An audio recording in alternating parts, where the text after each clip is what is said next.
Alright, ready? Kayfabe Gimmicks! You know where to find us on Facebook. We're on YouTube. Fiction Entertainment, brother. YouTube. Fiction Entertainment, brother. YouTube. Fucking #1 Kayfabe Gimmicks podcast ever. So. How are you looking for? Put words in the wrong place. Are you recording all this, dude? The best wrestling podcast that's always been. What you gonna do, brother, when the beast starts talking about wrestling and drinking whiskey and it's all crazy up in here? Hello, it's August 2nd now? Cause it's midnight, and this is Kayfabe Gimmicks, and I'm sNooVa, and I'm fucking naked. I don't get why you want to announce that publicly. Well, I know why, because you're sNooVa and you don't give one. Probably.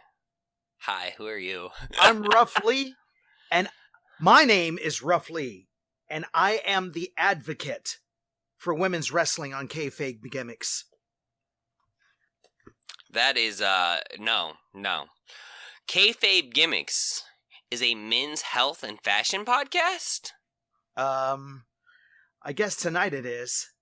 Tonight it will be. And first things first, our good friend Unclean Spitter can't be here this week, and I'm crying inside. Just want you to know, Matt.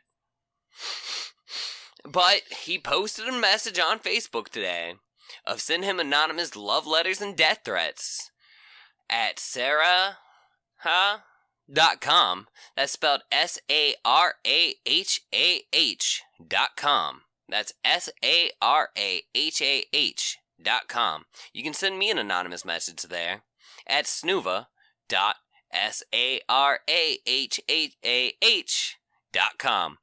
And basically it just allows people to send you anonymous messages for hopefully constructive feedback.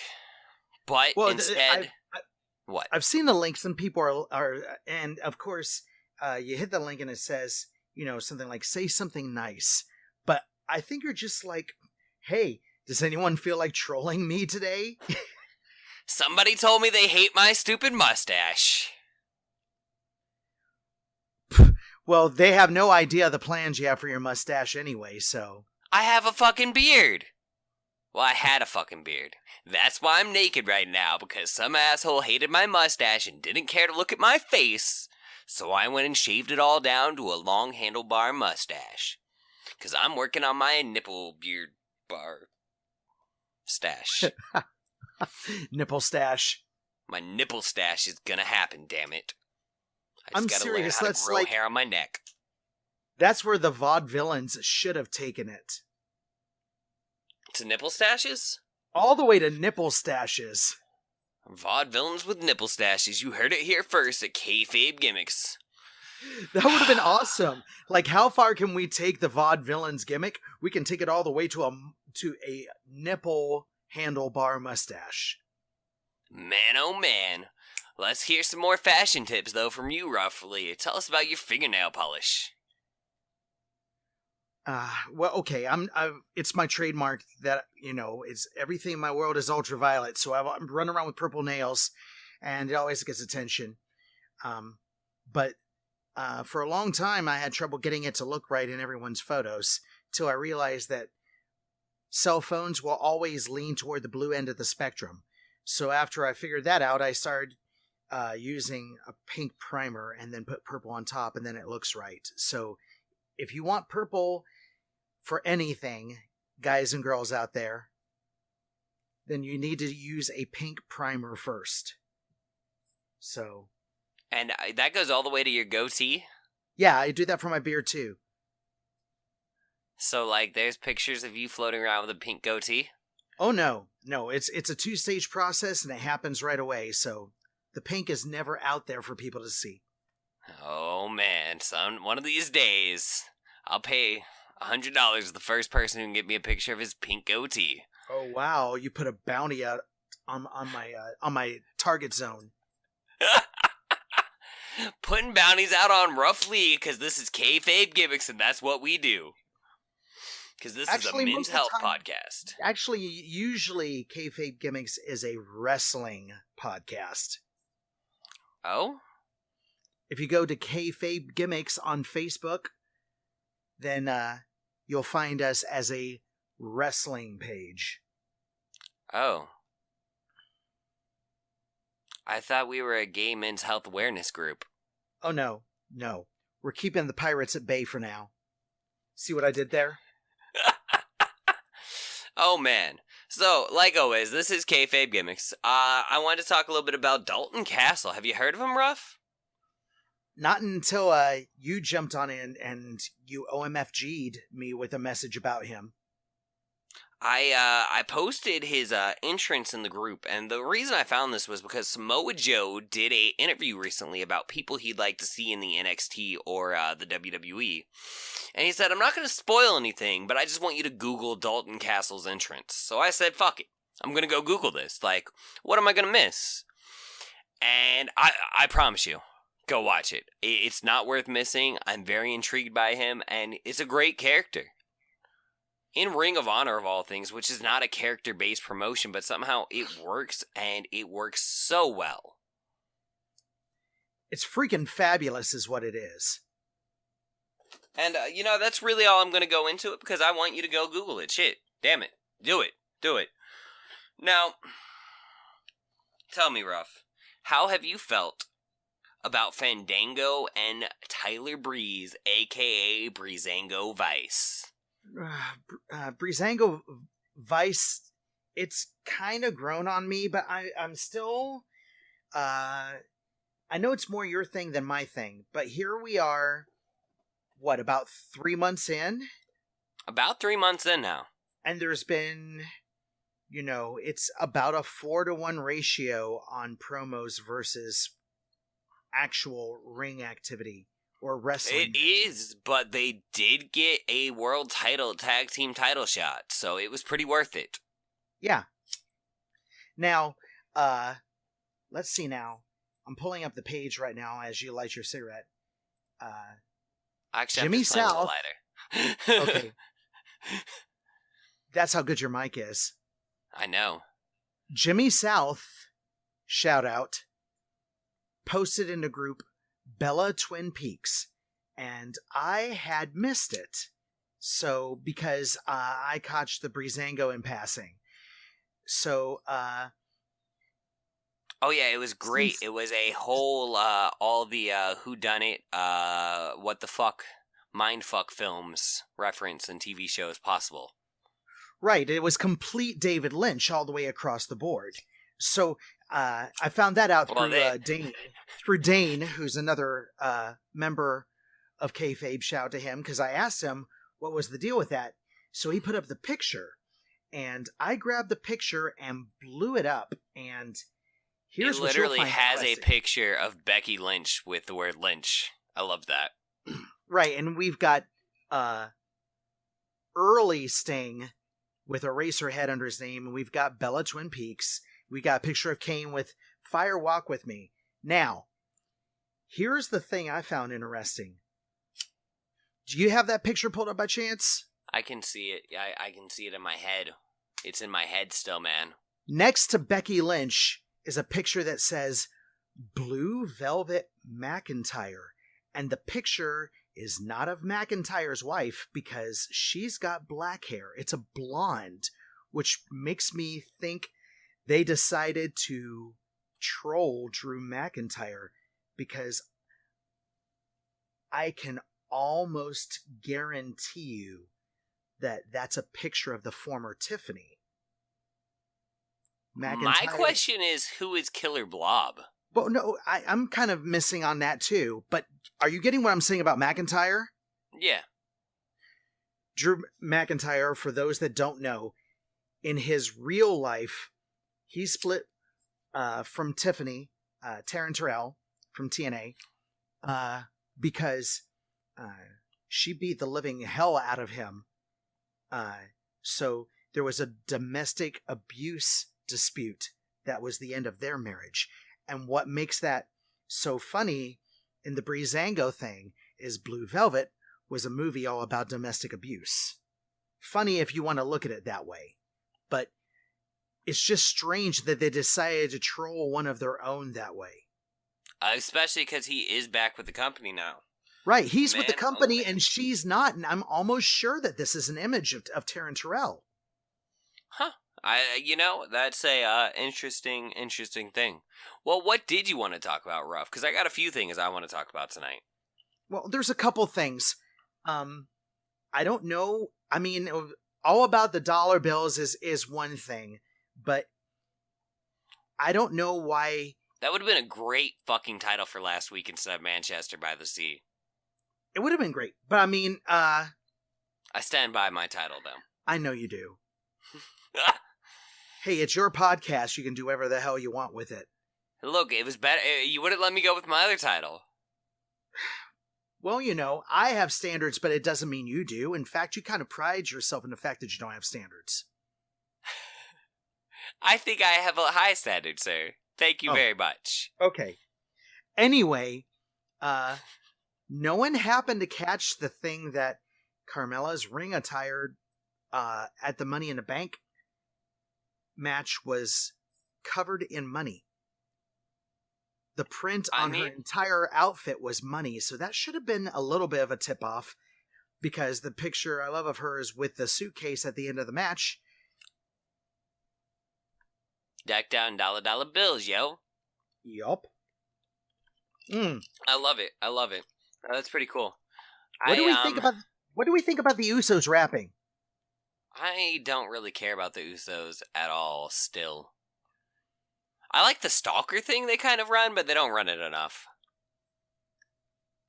I think that it's great holla back because, New Day and their day one, their rap style feels like early Cena. Everyone wants to say Crime Time, but I think that's just because they're people of color and they're a tag team. This feels a lot more like early Cena. Or because people think they're a joke. Well, that's true, but I mean, this feels a lot more like first year Cena. Before he was even cool. I mean, it's an idea. There's worse things to be compared to anyway. Such as? Well, I mean, I'm not going to go there anyway. But I mean, I guess tonight was kind of interesting anyway.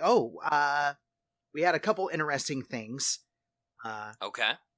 Randy Orton had a great spot. Jumping in. I look at it the exact opposite way. I just don't care about Orton still. You got burned out on Orton 4 years ago. No, yes. Yes. I hated him again as soon as the punt was over, to be honest with you. I feel like that's fair. Once the punt disappeared, he started becoming boring again. Is that kind of like the curb stomp? Because I still miss that.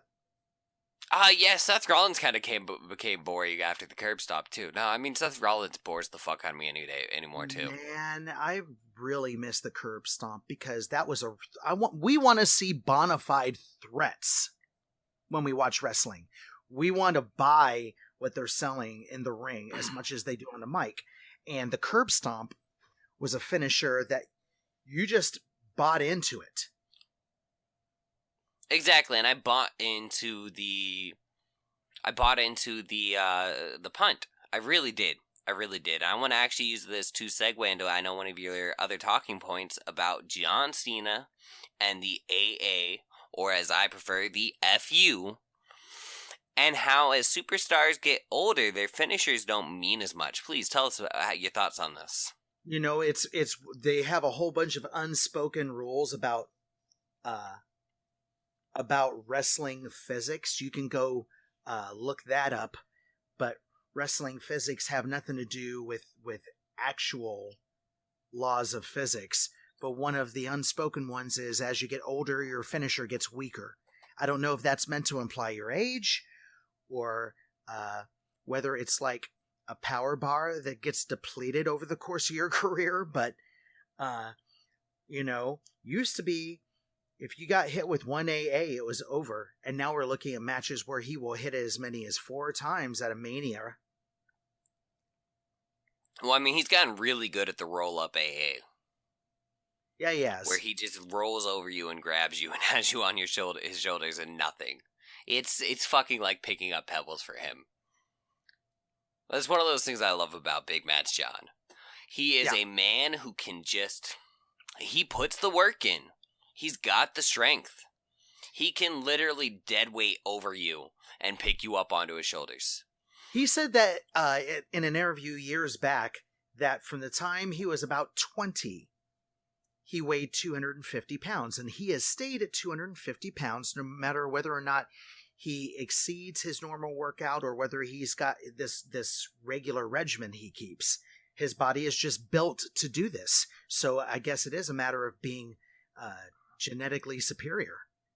I mean, and that's the thing I will say about John Cena. I mean, you can say, oh, he's older, but he's stronger and just as good shape, if not better shape than ever, I feel. Absolutely in great shape. Speaking of great shape, what I threw up there last night at the end of Raw, back on Kayfabe Gimmicks on Facebook. I gotta say it again just for the podcast. Big Show deserves a title run. A big title run.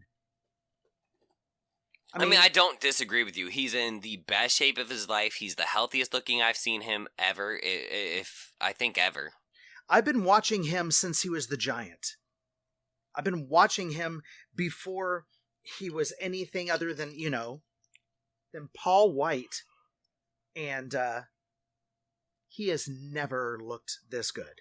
Best shape of his life, without question. I bet you he wasn't this fit when he was 15. He wasn't this fit when he was 20. He is in the best shape of his life. He has done everything that the company has asked for, no matter how ridiculous or senseless any face or heel turn has been. He's done humiliating things. He's taken a stink face from Rikishi. He has been humiliated by Vicky Guerrero. He has had to wear stupid costumes, and then when they have him be heel, he has been an absolute monster that is to be feared. And now that he's looking better than he ever has, you better believe that if he comes out there and he decides that he's going to choke slam anybody, and I don't care if it's a Brock Lesnar, if that man throws a choke slam, you're going to believe it's going to put someone down. I mean, I don't disagree with you. I definitely think he looks the part still. He's always looked the part. He's got that down. I'm not going to take that from you.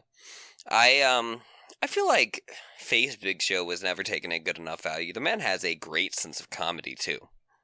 He does, and he would go over as a baby face, too, because anyone who's been a fan for a while knows how big his heart is. I remember how he broke down on the Eddie Guerrero tribute Raw, and you can tell that he's just a big man with a big heart. He has done his share of Make-A-Wish, and before he goes out, he deserves to have one of the two big belts once more. He deserves it.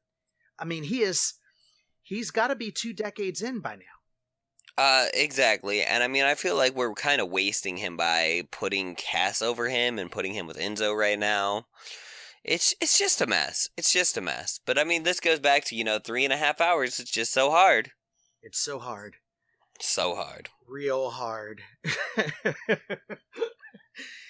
I'm going to make Triple H regret that. I'm going to, if I ever get a face-to-face with him, but which probably won't happen because I'm not interested in spending the money it takes to get a face-to-face with him for a fan experience or anything.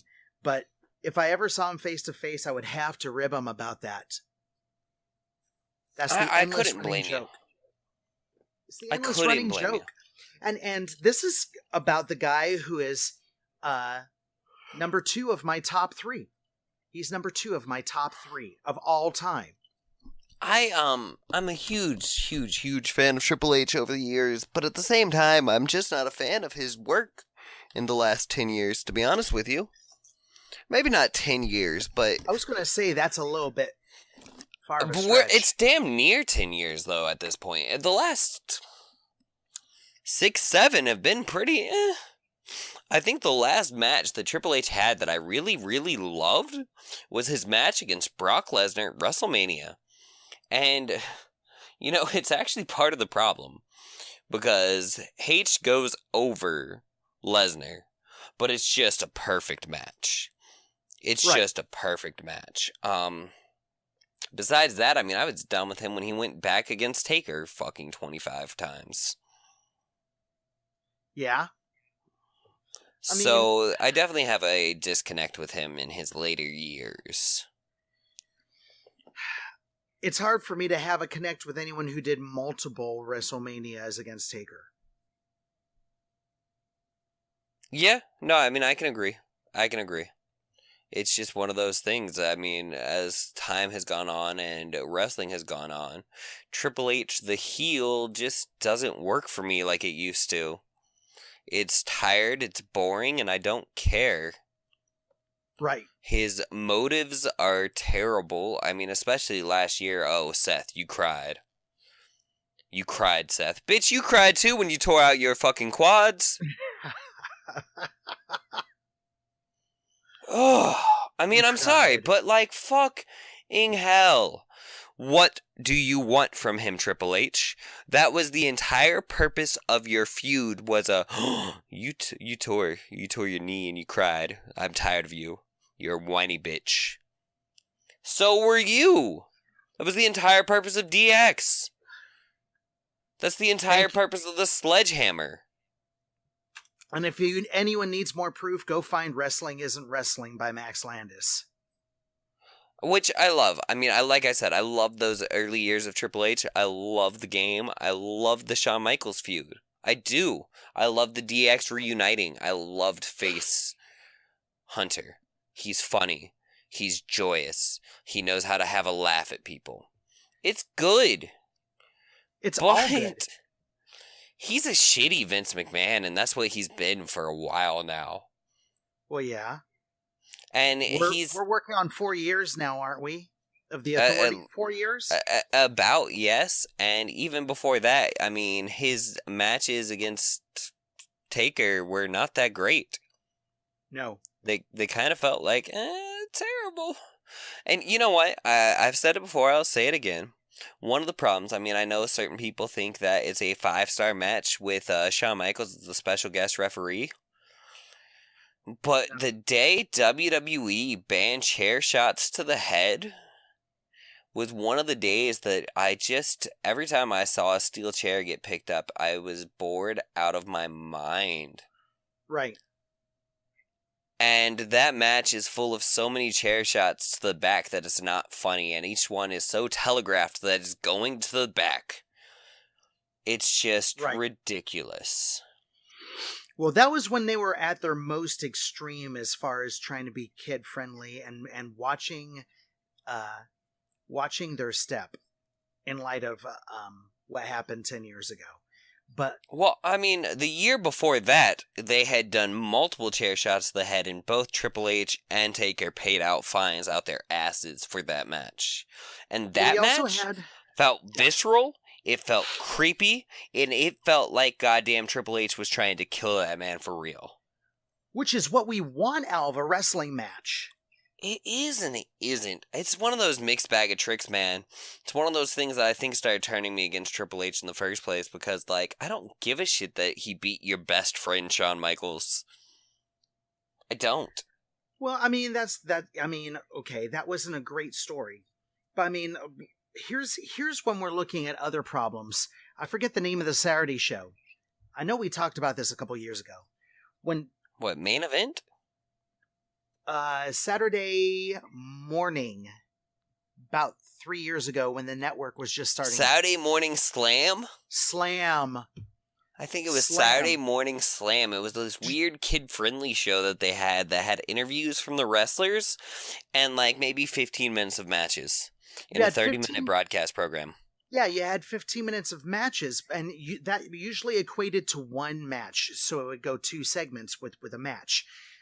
Problem with Saturday Morning Slam was you were trying to draw in young kids on Saturday morning, which means that to be kid friendly, they made stupid rules, including you couldn't broadcast a clothesline because they didn't want kids doing it to each other. Now, how do you do a wrestling match without a single clothesline? I'm pretty sure that show was just full of Dolph Ziggler versus Kofi Kingston matches because those were the best, most like, okay, these are kind of fun, really awesome, but at the same time, not that hardcore matches possible.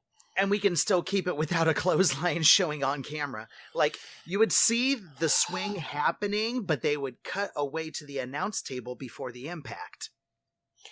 That was Saturday Morning Slam, WWE killed off Saturday morning cartoons.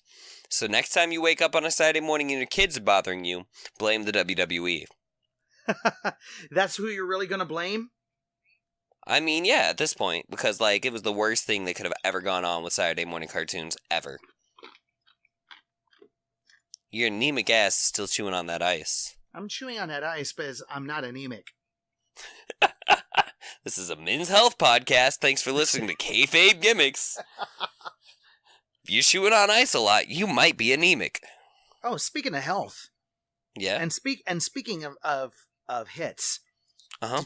Did you catch the way that Cena landed near the end of tonight's main event? I actually was not paying that much attention. I have to throw out there and have to admit, at the end of the fucking day, I kind of half watch Raw and SmackDown still. Go check that finisher and you'll see that was not a good landing for John. Big Match Like, John almost got hurt.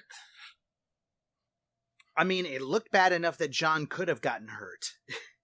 I mean, I'm not saying he didn't or it wasn't a chance. I just thought it was kind of funny. Do you know what this is going on about Bayley getting hurt?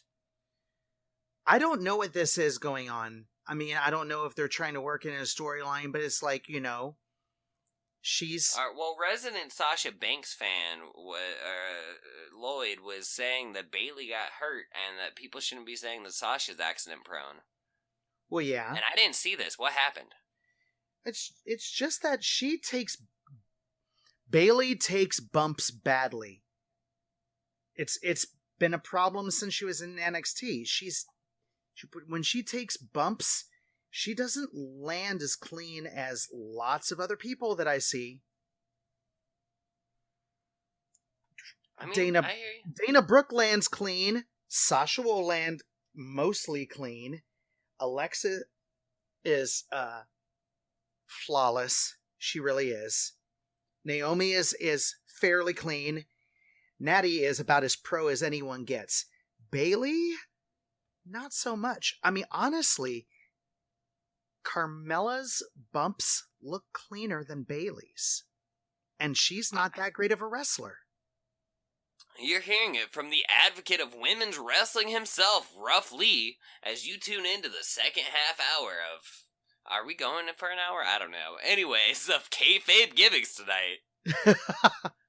This is the most negative I think I've heard you talk about a woman in my entire life. No, seriously, it's like, well, no, you've heard me talk bad about someone who used to dye their hair an ugly shade of red. Oh, yeah, you hated Eva Marie. Oh, good God. The worst of the worst. I really liked her last gimmick, though, man. I liked it. I don't give a shit what anybody says. That announcer was cool as fuck. Yeah, but you still got to back it up in the ring, and that's fine because Lana does it better and she can actually pull off moves. Yeah, Lana just needs that announcer, and I would love Lana completely, dude. Yep. I love that announcer voice. Oh, man. So moving on. I want to talk about my elephant in the room. Which is? Kevin Owens' fat ass. Oh.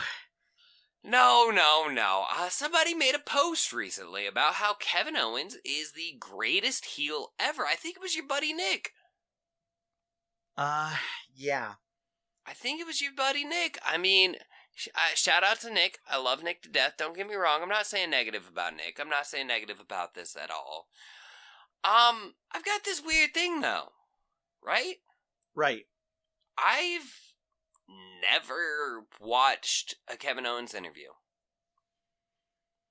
Not really. Not like a podcast or anything else. Nothing, not even like a 5-minute one, really. I listened to him tell like 2 stories, I think, on some wrestling YouTube channel recently. But around the time he debuted in the WWE, he had a whole feud with John Cena. I don't know if you guys remember that. We're going back about a year now. A year and a half for some of you. It might be too long. But, he made a comment in like an interview that was typed out or whatever about how, like, his son loves John Cena.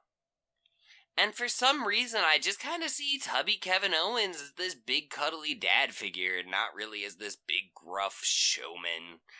I don't see him as a, oh god, what was it? The prize fighter. That's not Kevin Owens to me. He's the cuddly, chubby dad. The Kevin Owens that happened tonight is a believable Kevin Owens character. Sure, but it was loose cannon. It wasn't necessarily heel. It wasn't necessarily face. It was tweener as hell. Well, hold on. And that's fine. Hold on. We are in an era of tweeners. I mean, look at kinda. Raw's main event last night. Who was the babyface? Samoa Joe? Not really. When the crowd is chanting that Joe's gonna kill you, it's not really a babyface kind of... Brock Lesnar. Because No. he's gonna lose his job if he loses his belt. He's not a babyface.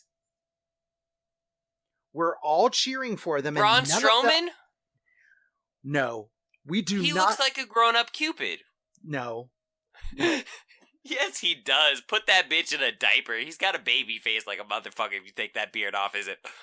Ambulance tipping Braun Strowman is not a babyface. I'm just saying, dude. He's got a weird face. He's got a weird face. All 4 of them got a weird looks face. Really nice. Like, if you shaved off the fucking beard, like, he doesn't look like he'd really be a mean-looking dude. Right. Remember when he used to take the fucking mask off and, like, he'd get the mask in his beard? It was so horrible. Man. It made him look even doofier. I love Braun, don't get me wrong. No, so Roman Reigns was obviously your face, dude. He's the big dog, it's his yard. But the crowd is booing him. They boo John Cena, too. Well, because everyone's excited about Nakamura. If Cena would have been against anyone else tonight... They still would have booed him. I don't think so. But the point is, we are in an era of non-baby faces, which is why Kevin Owens works. I mean, is Seth Rollins a baby face? Yes, because the big bad authority was holding him down. Was. That's not his storyline right now. Now the big bad Miz is holding him down. Well, Miz is definitely a heel, but there's talks that Ambrose and Rollins are really going to go for the tag titles at SummerSlam at this rate, and I don't know how to feel about that. I'm not going to lie to you, I just feel kind of weird about it. Yeah, because you shouldn't put them on Raw if you're not going to put him with Roman. No, because Shield Light does not work for me. I feel like Seth should have gone to fucking SmackDown, and maybe we'd be in a better place right now. I feel like we should have dropped the whole damaged Kingslayer thing by now, too. The Kingslayer gimmick's not really a gimmick. It's pretty shitty. Who cares? You already fought Triple H. Triple H isn't even here right now. Please do something slightly different. Right. This goes back to that conversation we were having earlier. Seth Rollins bores the fuck out of me. Yeah. And it's just this thing now, like, he's just not as interesting as he used to be. Well, this is what I was getting back to. Last night's main event on Raw had 4 people who were not necessarily baby faces, because the baby face hasn't gone over with the crowd, except for people under the age of 12, for over a year, especially because they are making the most of calling him the Undertaker retiring Roman Reigns. That's not going to win fans. I actually kind of want to go into something a little bit here. My 8-year-old watched the main event of SmackDown with me tonight. Okay. My 8-year-old. And he actually was really torn between John Cena and goddamn Nakamura. Like, I could see it in his face. He's like, go, John, go. And then he's like, Kinsasha! Yeah. And, I mean, yeah, that was definitely a tweener match. Look, but see, here's the thing right now. SmackDown's main event tonight was a fun match between two cool guys. Yep. Two cool as fuck guys, because they both have cool as fuck gimmicks. Say what you will about John Cena. The man knows how to fucking do shit. Yeah. He's kind of cool in his own little way. He makes the crowd react, and that's his real job. Exactly. He makes you laugh, he makes you smile, he makes you feel bad sometimes, but at the end of the day, John Cena's there to be your friend, and it's kind of cool. Yeah. But if you take that, Tuesday Night SmackDown versus Monday Night Raw's main event. Monday night's Raw's main event was a brawl. Yeah, it was all about big muscle. Exact line I told you the other fucking day. At the end of the night, on August 20th, at 11 o'clock, 11:10, because 3 hours is so hard, we're going to do 4.5. It's so hard. Nothing matters about Roman Reigns winning that match. It doesn't mean that Roman Reigns will not win at SummerSlam. It doesn't mean Roman Reigns will win at SummerSlam. What it means is that when the Beast Incarnate himself, Brock Lesnar, comes into the ring, you've unleashed a whole new level of hell, and nothing can be expected. Well, yeah. And that's the moral of the story at the end of the fucking day. No matter how you feel about any of those three men, you're supposed to be afraid of Brock Lesnar. That's how the WWE books Raw. Well, yeah, he's the Beast, the Conqueror. And it's very interesting. It's very interesting because that's the only way you really can build that match. Look, I'm pretty excited for Raw's main event. Probably more excited than I am for Nakamura versus Jinder Mahal, just saying. That's for sure. I mean, I'm not trying to hate on Nakamura versus Jinder Mahal. I kind of keep hoping Jinder keeps holding on, but at the same time, if Nakamura takes it, Nakamura takes it. I don't care. I got my Jinder Mahal run in it. Got a Punjabi prison match. I'm mostly happy. I'm mostly happy with Jinder Mahal and his run. When was the last time that we had a world champion that didn't speak English? Never? Exactly. Never. That's why my money Kali. is on Jinder. Kali couldn't speak a fucking lick of English. That's true. He could say like 5 words. He had a manager. God, Kali was so fucking terrible. He was terrible, but he had a manager, so he didn't have to speak. You remember when the Kali kiss cam was a thing? Oh my god, yeah. I just want to throw that out there to Kayfabe Gimmicks in the world. Like, oh my god, Kali was one of the worst characters ever. They never knew what the fuck to do with him. And really, the kiss cam thing was like a reprint of the Viscera 500-pound love machine gimmick, except more awkward. The best thing that they've ever done with Kali happened at this most recent pay-per-view. Yeah, I mean, I think that was the best thing Kali ever did in his life, too, and he still can't even fucking walk. They should have rolled his ass down the ring on one of them golf carts they used for WrestleMania this year. He is so uncomfortable in his skin and so lumbering. He makes Andre look like a ballerina. Like a fucking ballerina. star. Like a ballet star, yeah. Like Baryshnikov. Seriously. I agree. I absolutely fucking agree with you. I don't know how I feel about it all by now. And I really kind of hate that this episode kind of became a SmackDown recap. You know, we don't do recaps anymore. We're not supposed to be a recap team. We're not a recap team, but we're talking about the state of the industry. We are very much on that and always have been on that. And it's one of our strong suits, I feel, in a lot of ways. What else did you want to talk about, though, tonight? You know, I think I've honestly covered most of it. I have to wait until next week before I am back on Netflix, and then I will power slam all 10 episodes of Glow, and then I'll have shit to talk about. Guaranteed. Oh man, thank God. I can't wait for you to watch it. It was so good. I am way overdue to watch it because I watched it when the original show was airing. I saw Tina Ferrari before she became Ivory in WWE.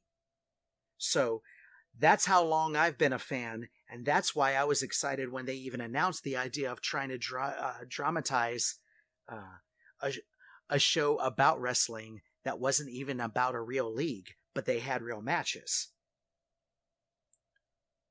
And I mean, I love it. I love it. It's one of those things I will definitely talk about with you when you finally get caught up, because your ass is so slow. In other news, obviously this was probably set to Fire Pro Wrestling World footage. You can get it on Steam Greenlight, $20. They're still updating. It's not even out yet. Maybe they're gonna introduce ladder matches or story mode. God only knows. If you want to know what the real appeal of Fire Pro is to sNooVa, it's the fact that it looks like 8-bit Nintendo.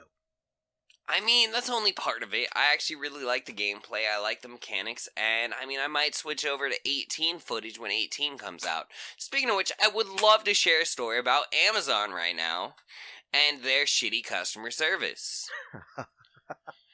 So, you know, obviously the Cena Nuff edition of WWE 2K18 got announced recently. I'm not really excited about that edition. I'm not going to lie to you. It's $150 fucking dollars. $150. You get $150. You get a piece of a ring. You get a John Cena action figure. You get some DLC for that card game they have on Android and iOS. You know the one I'm talking about? Yeah. The one that Kevin Owens does a commercial for and you just hate him even more? Yeah. Oh god, what's it called? Exactly, nobody gives a shit about it. That's why Exactly, we it's don't want like to spend $150 for DLC for it. It comes with some special Cena costumes. And it comes with Rob Van Dam and Batista. And thank God I found out Rob Van Dam and Batista are still going to be in the deluxe the deluxe edition of the game. Thank God. I want that. Oh, and one of the John Cena costumes is One Night Stand. So that's the era of John Cena it's doing. So that's cool to me, right? I love Rob Van Dam. I love goddamn Batista. I want them in the game anyways, so I'm probably going to buy the deluxe edition because I want to get the season pass, so all that's going to be included in my deluxe edition. Awesome, right?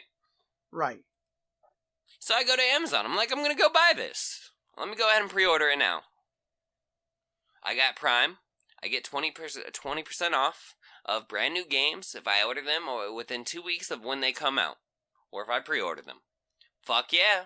You know I want a physical copy. And there are none. No copies. No physical copies available for pre-order. This game does not come out until October 10th, I believe. Maybe October 12th. It should be a Friday. They're early releasing it for pre-orders. And then the actual game comes out that Tuesday. If you didn't pre-order it. Okay? Now this is something they've been doing with their 2K7, or the NBA 2K series for, I think, a year or two now. You order the game, you can get it a couple days early. Ooh, whatever. There's only the digital edition available right now. And when I went, you don't get the pre-order bonus, or the 20% off if you get a digital copy. You have to get a physical. So I'm trying to save myself money, get a couple bucks back, because, that's the best way to buy things. Right. You always go for your deal. So I tweet out to Amazon and WWE Games both yesterday. I said, hey, any news on when physical copies are going to go open up on Amazon? Right? Yeah. What do you think what do you think happened? I'll give you a chance to guess before I go into this. You got zero response back. I did get response back, and that's why I'm mad. Okay. So I asked them, will there be physical editions, the deluxe edition, available for pre-order again anytime soon? Amazon Help pops in. Any availability will be posted on the website. check back for any changes. And I'm like, I responded back. I'm like, those are the kind of responses that make me think about dropping Prime and skipping WWE Games' yearly re-release yet again anyways. Thanks. Yep. Because, I mean, I'm sorry, if I want to get a physical copy, the game's not over 2 months. And you have no physical copies available, and you're not even going to be able to give me any information. WWE Games 2K didn't even open their mouths. Had nothing to say to me about this. Only Amazon Help popped in, and Amazon Help popped in with the least amount of help possible. The least. The least. And nobody responded when nobody responds when you threaten to drop Prime and skipping WWE Games yearly release. But I mean, like, look, this is how I feel. I'm upset. I want to buy a game. You don't have it available for some god-awful reason. We're not talking about, oh, this is Todd. I want to buy I Am Setsuna. Nobody fucking has a physical copy of I Am Setsuna because it's a limited release and nobody gives a shit about it except the 10 people who already bought it. Right. We're talking about a game that sells quite a few copies every year. It's a yearly re-release for a reason. These sports games, and WWE falls into that category, move a lot of copies. We're talking, this happened on July 30th. So about 2-3 days ago now. Yeah. That's well over 2 months. There's no copies available. We don't even have a roster yet for this game. We just announced the Cena Enough edition. And yet I can't get any pre-orders. That's ridiculous. You don't tell me, like, oh, they're going to open up in 3 weeks. That'd be one thing, like, oh, after they do their big reveal at SummerSlam, we're going to go ahead and open up pre-orders. That would be a response. That would be a good response. That would get me interested and be like, okay, this is my day. Randomly checking the website is not going to make me happy. Right. And I don't feel like that was good customer service, and I don't feel like that's a way for anybody to be pushing their product. Right. It's like automated responses is not the way to ever sell anything. And any company that's built on the customer, I mean, any company that wants to survive has to do it through the customer experience. So you better give great customer experience. But hey, no, I do have one other thing that I do need to bring up. Okay. Now that it is the 2nd, tomorrow, the 3rd, will be the anniversary of Drax Shadow getting his contract, which I think is one of the cooler things that happened in Cody Rhodes' WWE career, because he definitely was not a baby face, but Stardust was this terminal 8-year-old kid's favorite wrestler, and so they gave him a contract signing and gave him a character name for Drax Shadow. He lost his life January last year, but I still think it's one of the cooler things that they've done, because that's saying it really doesn't matter that his favorite happens to be a heel.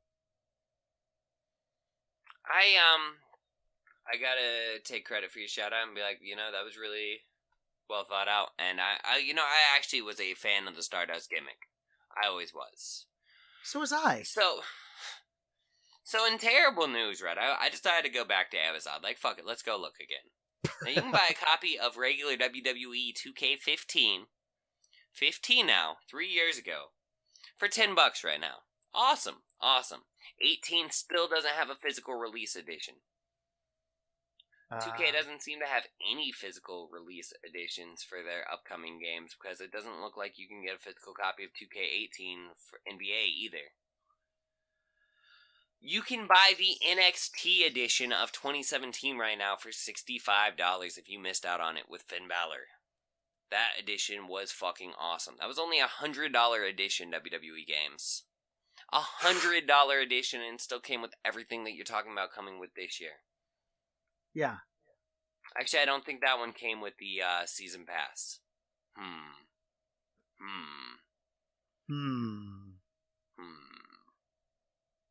So I can't figure out if this is an Amazon thing or if this is a 2K thing. I find it bothersome either way.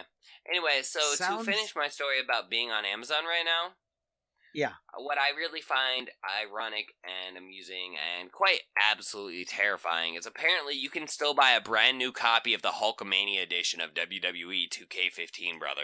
No. Yeah. And in other news, I bought a Macho Man Randy Savage shirt today. There you go. And I really do have a Hulkamania mustache now.